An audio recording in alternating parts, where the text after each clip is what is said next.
कोई इस बात से मना नहीं कर सकता कि सोशल मीडिया हमारे जीवन की एक दैनिक आदत बन चुकी है। चाहे युवा हो, अधेड़ उम्र के व्यक्ति हो या देश के किसी दूर दराज इलाके में बैठा कोई व्यक्ति हो, मौजूदा समय में सभी का जीवन मोबाइल फोन और सोशल मीडिया ऐप्स पर आधारित हो गया है। और तो और सोशल मीडिया पर बढ़ती निर्भरता हमारे जीवन की अभिन्न अंग बन चुकी है। परंतु हमारे लिए, हमारे देश के लिए, हमारी संस्कृति के लिए और हमसे जुड़ी तमाम चीजों के लिए यह किसी अभिशाप से कम नहीं है। ऐसे में अब समय आ चुका है कि सोशल मीडिया कंपनियों के क्रियाकलापों को सुव्यवस्थित और कड़ी निगरानी के दायरे में लाया जाए, परंतु इसके लिए आवश्यक है कि हम इन कंपनियों के लूप होल को बेहतर ढंग से समझें और हम इसे विनियमित करने हेतु उचित कदम उठाएं। नमस्कार, स्वागत है आपका TF5 पर, जो है देश का सबसे विश्वसनीय अल्टरनेट न्यूज मीडिया पोर्टल। और मैं अनिमेश पांडे आपको इन बिग टेक के लूप होल से अवगत कराऊंगा और बताऊंगा कि कैसे अब इन पर कड़ी से कड़ी कार्रवाई करने या इनके वर्चस्व को ध्वस्त करने का समय आ चुका है। आगे बढ़ते हैं, परंतु उससे पूर्व यदि आपको हमारे विचार पसंद आते हैं तो आप हमारे वीडियो को लाइक कर सकते हैं और आप हमारे चैनल को अवश्य सब्सक्राइब करें। और यदि आप हमारे फेसबुक पेज पर देख रहे हैं तो फेसबुक पेज को भी लाइक करें। तो अविलंब आरंभ करते हैं। बिग टेक का नाम सुनकर सर्वप्रथम आपके दिमाग में क्या आता है? निश्चित तौर पर आप Facebook, Instagram, Google, YouTube, Reddit, Wikipedia आदि के बारे में बात करेंगे। इसके अच्छे प्रभाव के बारे में बात करेंगे, इसकी सुविधाओं के बारे में बात करेंगे, इससे मिलने वाले लाभ के बारे में बात करेंगे। आप काफी हद तक सही भी हैं, परंतु कथा कुछ और भी है। स्थिति तब परिवर्तित हो जाती है जब यही कंपनियां आपके और आपके देश के विरुद्ध उतर जाती है। ये कंपनियां स्वयं बाजार का निर्माण करती है, उसका विस्तार करती है और उसी बाजार के नियम कायदे बनाने लगती है और उसे अपने हिसाब से चलाती है। यानी इसके लाभ कम और हानि अधिक है और यह दोधारी तलवार से कम नहीं है। कहने को ये कंपनियां फ्री स्पीच की वकालत करती है, परंतु इनके कृत्य दोहरे मापदंड को बढ़ावा देती हैं। अगर हम ट्विटर की बात करें तो इसके कर्मकांड किसी से नहीं छिपे हैं। आए दिन किसी न किसी मामले को लेकर यह कंपनी खबरों में बनी रहती है। इस सोशल मीडिया कंपनी पर कई बार अपने एजेंडे चलाने के आरोप लग चुके हैं। कुछ समय पूर्व ट्विटर के पुराने कर्मचारी की एक वीडियो वायरल हुई थी जिसमें उसने ट्विटर की पोल पट्टी खोलकर रख दी थी। उसने बताया था कि ट्विटर स्वतंत्र भाषण और अभिव्यक्ति की स्वतंत्रता में कतई विश्वास नहीं करता। इस कंपनी में काम करने वाले अधिकतर लोग वामपंथी विचारधारा के हैं। प्रबंधन से लेकर आम कर्मचारी एवं उससे जुड़ी हुई सारी संस्थाएं वामपंथी विचारधाराओं को प्रसारित करने में अहम भूमिका अदा करती है। ध्यान देने योग्य बात यह है कि ट्विटर लोगों को अपने विचार व्यक्त करने का मंच तो देता है, परंतु वैसे लोगों को ही प्राथमिकता दी जाती है जो उनके एजेंडे में फिट बैठे।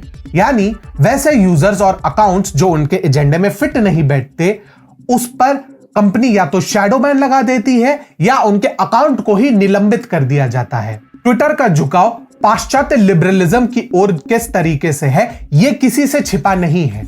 अक्सर ये कंपनी राइट विंग यानी दक्षिण पंथ से जुड़े लोगों के अकाउंट्स को प्रभावित करती हुई दिखती है। इसके अतिरिक्त फेक न्यूज और एजेंडावाद को बढ़ावा देने में इस कंपनी का कोई सानी नहीं है। हम ऐसे ही नहीं कह रहे हैं, इसके पीछे हमारे पास पूरा डेटा उपलब्ध है। उदाहरण के लिए कोरोना वैक्सीन और फेक न्यूज पर ही प्रकाश डालते हैं। जब पूरा विश्व महामारी से ग्रस्त था, हालात बद से बदतर हो रहे थे, जनता में त्राहिमाम मचा हुआ था, लोग तड़प तड़प कर मर रहे थे, ऐसी स्थिति में भी इस कंपनी ने अपने एजेंडे को ही सर्वोपरि रखा। मिसाल के तौर पर देखें तो भारत में महामारी के दौरान वैक्सीन विरोधी विचारधारा रखने वाले ट्विटर यूजर्स को काफी बढ़ावा दिया गया था। वहीं कुछ अवसरों पर कई कम खतरनाक अकाउंट के ट्विटर पोस्ट पर भी ठप्पा लगा दिया गया था। भारत की वैक्सीन को लेकर भी जमकर भ्रामक खबरें फैलाई गई थी और ट्विटर उसे अनवरत बढ़ावा देता रहा। भ्रामक खबरें फैलाने वालों पर ट्विटर की ओर से स्वतः कोई एक्शन नहीं लिया गया। अब दूसरी ओर बांग्लादेश में हिंदुओं पर हिंसा पे ट्विटर ने क्या एक्शन लिया? जब पिछले वर्ष 2021 में दुर्गा पूजा के दौरान बांग्लादेश में जमकर हिंसा देखने को मिली और कट्टरपंथियों ने जमकर उपद्रव मचाया और निर्दोष हिंदुओं को निशाना बनाया था, तो कई जगहों पर पंडालों को क्षतिग्रस्त करने की खबरें भी सामने आई थी। उसके बाद हिंदू संगठनों ने इस मामले को सोशल मीडिया पर जमकर उठाया। ट्विटर पर हिंसा की फोटो और वीडियो वायरल होने लगी और ट्विटर ने क्या किया, इस मामले को उठाने वाले अकाउंटों को ही निलंबित कर दिया। इस्कॉन की ओर से भी इस मामले को ट्विटर पर उठाया गया और ट्विटर ने इस्कॉन का भी अकाउंट उड़ा दिया। अब आप सोच सकते हैं कि फ्री स्पीच की वकालत करने वाली ये कंपनी अंदर से कितनी खोखली और विकृत मानसिकता वाली है।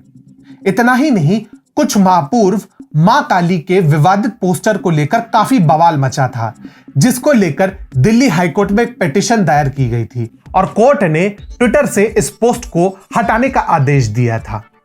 परंतु ट्विटर ने अपने बहरे कानों से इसे अनसुना कर दिया और यहां भी इसने अपना हिंदू विरोधी एजेंडे को आगे रखा। परंतु बाद में सरकार की ओर से एक्शन लेने के बाद ट्विटर को यह पोस्ट हटाने पर विवश होना पड़ा। ध्यान देने वाली बात यह है कि ट्विटर ने केवल भारत के डोमेन से इस पोस्ट को हटाया, जो उसके दोहरे चरित्र को प्रदर्शित करता है। अब आप स्वयं समझ सकते हैं कि आत्ममुग्ध ट्विटर अपने एजेंडे को आगे बढ़ाने हेतु किस स्तर तक जा सकता है। अब आइए राइट विंग के सिपाहियों के इन अकाउंट्स पर भी गौर करते हैं, जिन्हें ट्विटर ने जानबूझकर सस्पेंड किया क्योंकि ये इनके एजेंडे में फिट नहीं बैठ रहे थे। ये अकाउंट्स काफी बड़े अकाउंट्स थे और इनके द्वारा वामपंथियों की जमकर लंका लगाई जाती थी। कट्टरपंथियों पर तर्क संगत सवाल उठाए जाते थे और देश विरोधियों को लपेटा जाता था। परंतु इनके बढ़ते वर्चस्व और सकारात्मक नैरेटिव को पचा नहीं पाने वाले ट्विटर ने इनका मुंह बंद करते हुए इनके अकाउंट्स को ही सस्पेंड कर दिया। इनमें से कुछ अकाउंट्स वापस आए, लेकिन अभी तक कई अकाउंट्स ट्विटर के एजेंडे की बलि चढ़ चुके हैं। इसके अलावा ट्विटर वो कंपनी है जो स्थानीय नियम और कानूनों को भी अनदेखा कर देती है या उसे मानने से सीधे तौर पर मना कर देती है।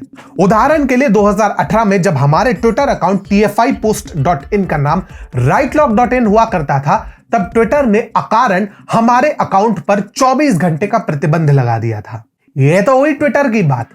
और अगर हम फेसबुक की बात करें तो इसकी हालत भी ट्विटर से कुछ अधिक भिन्न नहीं है। इस प्लेटफॉर्म पर फेक न्यूज के अतिरिक्त अश्लील कंटेंट को बढ़ावा देने, अपने एजेंडा को सर्वोपरि रखने, भारत विरोधी बातों को प्रमुखता से आगे लाने आदि के आरोप लगाते आए हैं। ये दो मुहे सांप की भांति है जो हर ओर से काटना जानता है। इसके भी अपने नियम, कायदे और कानून हैं और इसे भी स्थानीय कानून की कोई परवाह नहीं होती। इस कंपनी के भारत में सबसे अधिक यूजर्स है और बावजूद इसके ये भारत को ही आंखें दिखाता नजर आता है। भारत में मौजूदा समय में फेसबुक के 41 करोड़ से अधिक यूजर्स हैं, जबकि इससे ज्यादा लोग व्हाट्सएप का उपयोग करते हैं। ज्ञात हो कि ऐसे कई मामले सामने आ चुके हैं जब फेसबुक ने भारत विरोधियों की आवाज को बढ़ावा दिया है और हिंदू देवी देवताओं के अपमान करने वाले कंटेंट को हटाने के बजाय उसे ज्यों का त्यों रखा है। बताते चले कि हिंदू धर्म भारत का बहुसंख्यक धर्म है, परंतु एक सदृश धर्म नहीं है जिसका एक भगवान, एक ग्रंथ और एक मंदिर हो। सामंजस्य की परंपरा सनातन है और भारत में हिंदू धर्म जीने का एक तरीका है। दार्शनिक रूप से भारत ने इस परंपरा को कायम रखा है जो संपूर्ण विश्व की एक परिवार की तरह कल्पना करता है। यूं ही नहीं कहा गया है वसुधैव कुटुंबकम, परंतु पश्चिमी देश और उसके गुलाम इस बात को आज तक नहीं समझ पाए हैं और हमारी संस्कृति पर निरंतर घातक प्रहार करने की हिमाकत करते रहते हैं और फेसबुक भी इस काम में निरंतर आगे रहता है।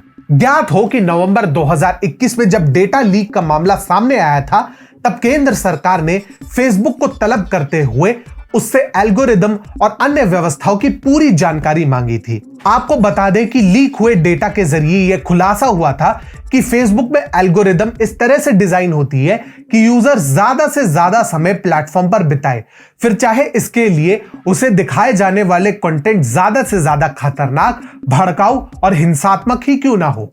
कंपनी की एल्गोरिदम यूजर की न्यूज फीड में सिर्फ एक बार देखे गए ऐसे किसी भी कंटेंट को जबरदस्त तरीके से प्रमोट करती है। ध्यान देने वाली बात यह है कि एल्गोरिदम भले ही स्वचालित है, लेकिन ये स्वायत्त नहीं है। यानी एल्गोरिदम अपने प्रोग्राम के हिसाब से तो चलती है, परंतु इसके निर्देश इंसानों की तरफ से ही दिए जाते हैं, जो कि इशारा करते हैं कि किस चीज पर ध्यान देना है और इससे क्या परिणाम हासिल होने वाले हैं। इससे आप फेसबुक के पूरे कुचक्र को समझ सकते हैं कि कैसे यह मंच किसी भी तरीके के कंटेंट को अपने फायदे और एजेंडे के लिए बढ़ावा देता है। ज्ञात हो कि फेसबुक दक्षिण पंथियों की आवाज दबाने वाले सबसे बड़े प्लेटफॉर्म्स में से एक है। जो भी कंटेंट उसके एजेंडे में फिट नहीं बैठता वह उसकी रीच को रोक देता है या उस अकाउंट पर ही शैडो बैन लगा देता है। Facebook hate speech, fake news और भड़काऊ सामग्री रोकने के लिए कुल जितनी राशि तय करता है उसका 87% अकेले अमेरिका में ही खर्च होता है, जबकि बाकी दुनिया में फेक कंटेंट को रोकने के लिए मात्र 13% राशि का इस्तेमाल होता है। अब आप स्वयं समझ सकते हैं कि अमेरिका से इतर ये कंपनी अन्य देशों को किस दृष्टि से देखती है और उन्हें लेकर इसके विचार क्या होते हैं। अब कुछ ऐसी ही स्थिति Instagram, Google, YouTube, Reddit, Wikipedia जैसे प्लेटफॉर्म्स की है। इन पर अगर प्रकाश डालें तो पूरा एक महापुराण लिखना पड़ेगा। ये सारी अमेरिकी कंपनियां भारत में सिर्फ और सिर्फ अपनी कथित पॉलिसी के आधार पर और अपने आकाओं के इशारे पर काम करती है। ध्यान देने वाली बात है कि लेफ्ट लिबरलों ने इन प्लेटफॉर्म्स पर एक अलग ही इकोसिस्टम तैयार कर लिया है और अपने हिसाब से चीजों को प्रदर्शित करते रहते हैं और उन्हें इन कंपनियों का पूर्ण समर्थन मिलता है। वे सोशल मीडिया पर कोई भी एजेंडा शुरू करते हैं और देखते ही देखते वे एक व्यापक स्वरूप ले लेता है, भले ही उस एजेंडे का आधार ही निराधार क्यों ना हो। इसके बावजूद भी ये कंपनियां ना तो उन्हें नियंत्रित करती है और ना ही उन पर किसी प्रकार के प्रतिबंध लगाए जाते हैं जो हमारे कथन को सत्य प्रमाणित करते हैं।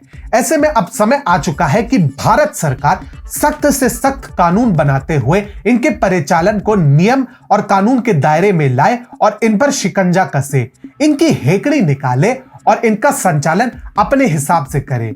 बता दे कि जब मोदी सरकार यूपीआई लेकर आई तो किसी को पता नहीं था कि इसका असर इतना गहरा हो जाएगा कि भारत तो छोड़िए पूरा विश्व ही इसके पीछे चल पड़ेगा। ऐसे में अगर मोदी सरकार इन विदेशी कंपनियों का विकल्प लेकर सामने आ जाए जो असरदार और पूर्णतः देसी हो और देश की अस्मिता को बढ़ावा दे तो आश्चर्यचकित मत होइएगा।